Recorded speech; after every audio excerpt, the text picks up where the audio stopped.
Well, today I'm pleased to welcome Chuck Violand, the founder and principal at Violand Management Associates. Hello, Chuck. Good to have you today. Hey, Jeff, it's great to be here. Thanks for having me. So, in a previous interview, Chuck, we talked about back then it was your upcoming book, The Entrepreneurial Conspiracy. Well, it's out and I have my copy. Thanks to you. Much has developed since that conversation. I know you have both the printed and digital version available. Right. So now I'm in the presence of a famous author. Not sure about famous. Well, listen, Chuck, this is a great book. I've been reading it. A few chapters really got my attention, and we'll talk about those today. But tell me, what feedback have you received since you released this publication? It's interesting, Jeff. Before people read it, when I mention the fact that I've published a book, if they know me, one of the first comments is, "Am I in it? Did you write about me?" A little bit nervous, a little bit sheepishly. And then after they've read it, they'll make the comment that, "Well, it sounds like you were speaking to me. And I heard your voice. I could picture you sitting there reading this thing to me." So apparently I succeeded in capturing my voice in the writing. Very cool.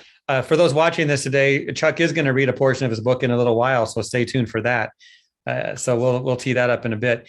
But I have a three-part question for you, Chuck. What are your favorite parts of the book, the most valuable, most controversial? Encapsulate that for us. Jeff, I would have to say that my personal favorite part of the book, this might sound a little weird, is the acknowledgments. I owe an enormous debt of gratitude to a lot of people who I've worked with over the years, who were very gracious in letting me work with their organizations, listening to me give presentations, and just being part of my professional career.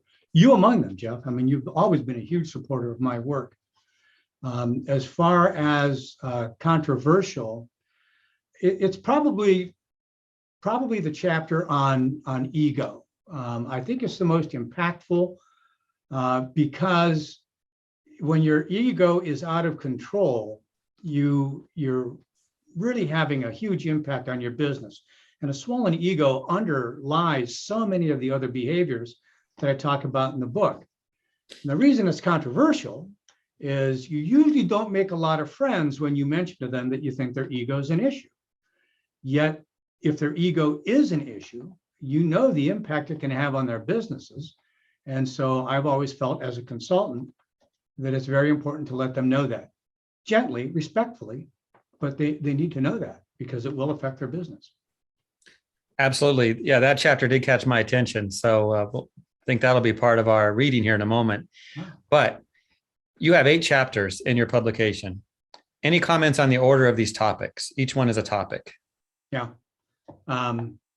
Well, excuse me. The first and last chapters kind of frame the 6 behaviors. The 6 behaviors are in between.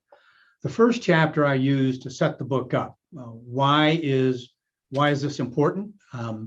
What are the things about these that you need to understand or that are helpful to understand if you run a business? The last chapter offers some counsel on how to manage the behaviors. I'm not certain that you ever really fix a behavior or even that a behavior needs fixed. The important thing is to recognize them, recognize the impact that they can have on your business and on your life, and then learn to manage them. As far as the 6 behaviors go, I laid those out in an order that frequently you encounter them in your business. They don't always all show up at the same time.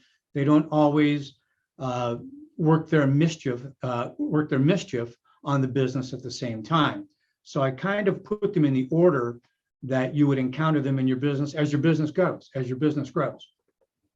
Well, that makes sense. It's kind of a guidebook in a way as well as you navigate the challenges of running a business.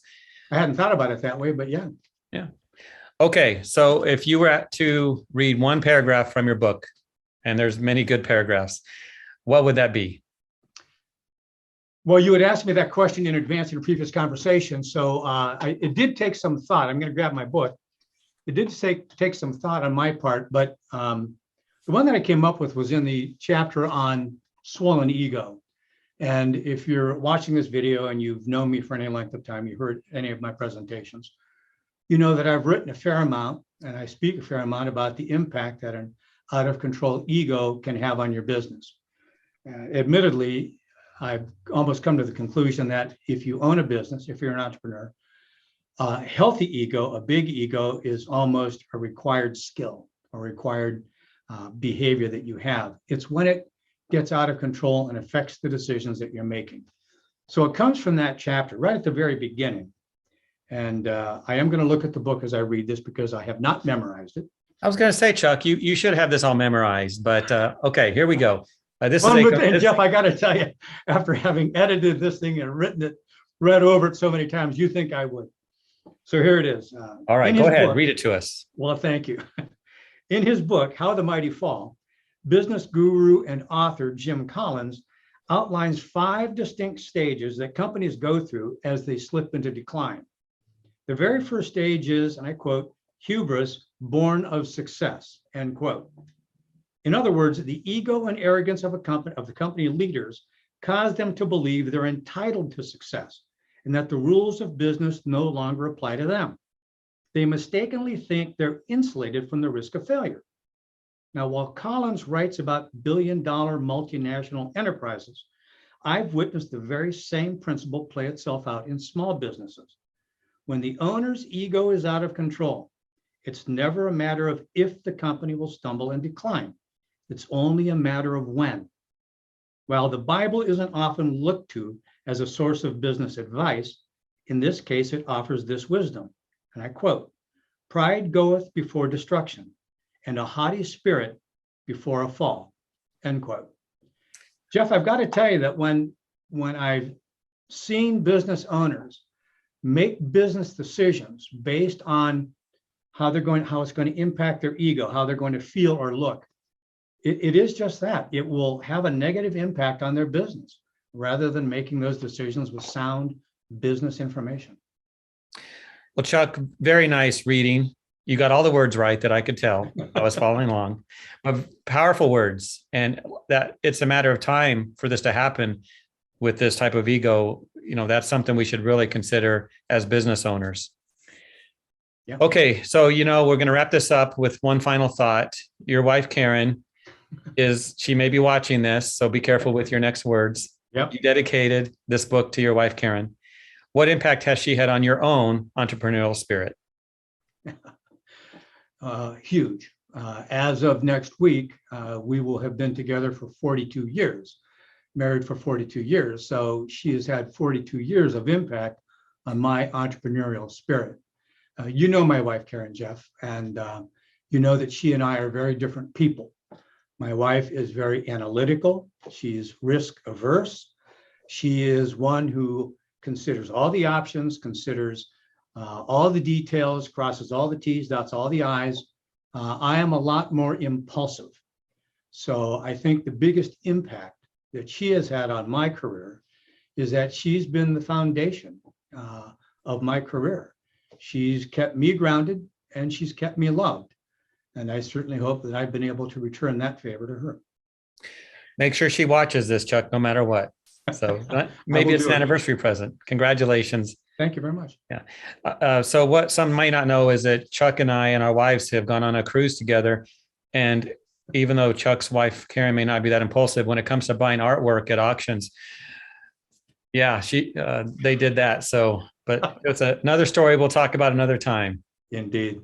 So Chuck, if people want their book, their own copy, whether it's printed or digital, how can they get it? Go to Amazon.com, Barnes & Noble, Books A Million. It's available on all of those sites. And I hope they will. All right, Chuck. Well, thank you so much for being with us today.